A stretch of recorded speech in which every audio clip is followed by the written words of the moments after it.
आज नए चैप्टर के साथ हूँ। तो हमारा नया चैप्टर है अर्थमेटिक प्रोग्रेशन। तो देखिए, हम डायरेक्ट प्रोग्रेशन में नहीं आएंगे, उसके पहले हमको सीक्वेंस मालूम होना चाहिए। तो पहले हम सीक्वेंस देखते हैं भाई, क्या होता है। ये सीक्वेंस होता है some numbers arrange in a definite order.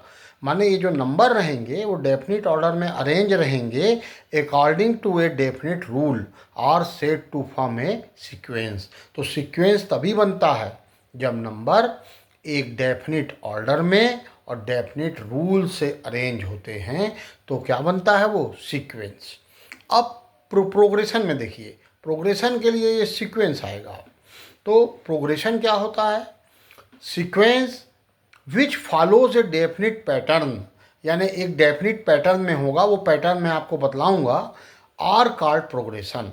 सो एक बार फिर मैं रिपीट करता हूँ कि sequence which follows a definite pattern are called progression. तो जनरली हम देखेंगे ये हमारे 3 टाइप्स के प्रोग्रेशन होते हैं। पहला अर्थमेटिक प्रोग्रेशन, दूसरा ज्योमेट्रिकल प्रोग्रेशन और तीसरा हार्मोनिक प्रोग्रेशन।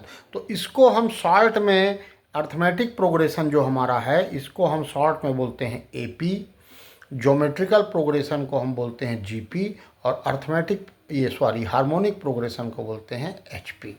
तो अब हम डेफिनेशन में आते हैं अर्थमेटिक प्रोग्रेशन का। तो व्हाट इज अर्थमेटिक प्रोग्रेशन। तो ए sequence in which each term differ from its preceding term by a constant number is called an arithmetic progression। अब इसमें देखिए मेन चीज़ क्या है देखने की, कांस्टेंट बाई ए कांस्टेंट से होती है, किससे, प्रीसीडिंग से। तो जैसे मैंने बोला 3, 6, 9, 12 डेज डेज डेज, ये एन टर्म तक जाएगी। तो यहाँ देखिए ये जो कांस्टेंट है वो यहाँ भी +3 है, 3 + 3 6, 6 + 3 9, 9 + 3 12। यानी ये इस तरह से ये सीक्वेंस जा रही है एन टर्म को, तो ये अर्थमेटिक प्रोग्रेशन होगी।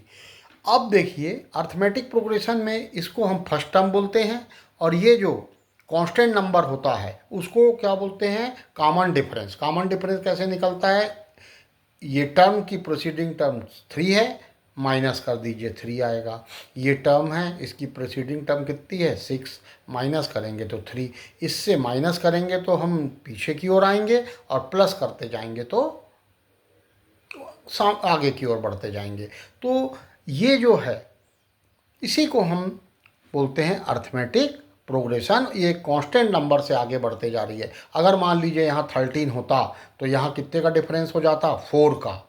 तो ये अर्थमेटिक प्रोग्रेशन नहीं होता। सारी टर्म, इसी को पैटर्न बोलते हैं कि ये 3 3 3 सेम रहेगा। दूसरी सीरीज में दूसरा नंबर हो सकता है, मगर जो नंबर होगा वो आखिरी तक चलेगा।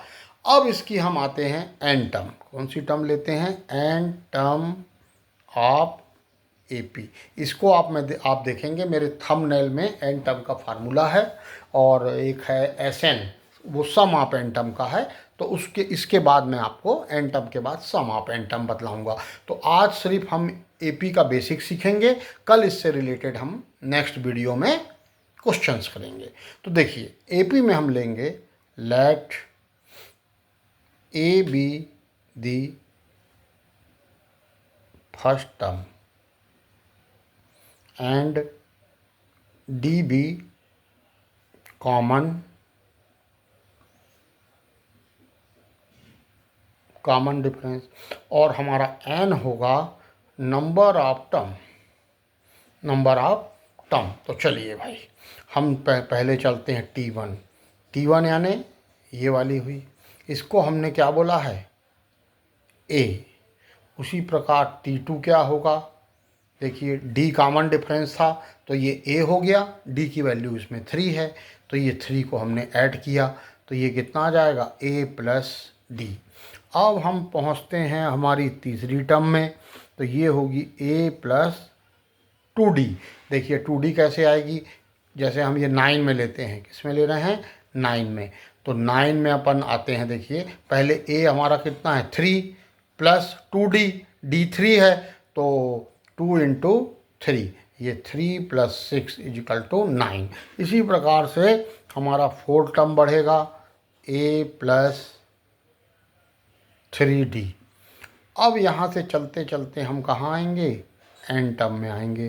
तो n टर्म होगी a प्लस, देखिए ये 4 है तो ये 3 है, ये 3 है तो ये 2 है। तो जब ये n है तो ये इससे जो ऐड होगा वो n में से एक कम होगा, n - 1 d। तो ये जो फार्मूला है हमारा, ये n टर्म ऑफ AP का फार्मूला है। इससे रिलेटेड हम क्वेश्चंस करेंगे। नेक्स्ट वीडियो में हम इससे रिलेटेड क्वेश्चन करेंगे। तो ये हमारी अर्थमेटिक प्रोग्रेशन की स्टार्टिंग है। तो आप ज़्यादा से ज़्यादा वीडियो देखिए, लाभ लीजिए, ये आपको लिए बहुत बहुत हेल्पफुल होने वाला है। और अगर आपको वीडियो पसंद आता है तो आप लाइक करिए, शेयर करिए, सब्सक्राइब करिए और बेल आइकन को भी दबाइए, ताकि आपको मेरे हर वीडियो जब भी आए तुरंत आपको मिल सकें। ओके।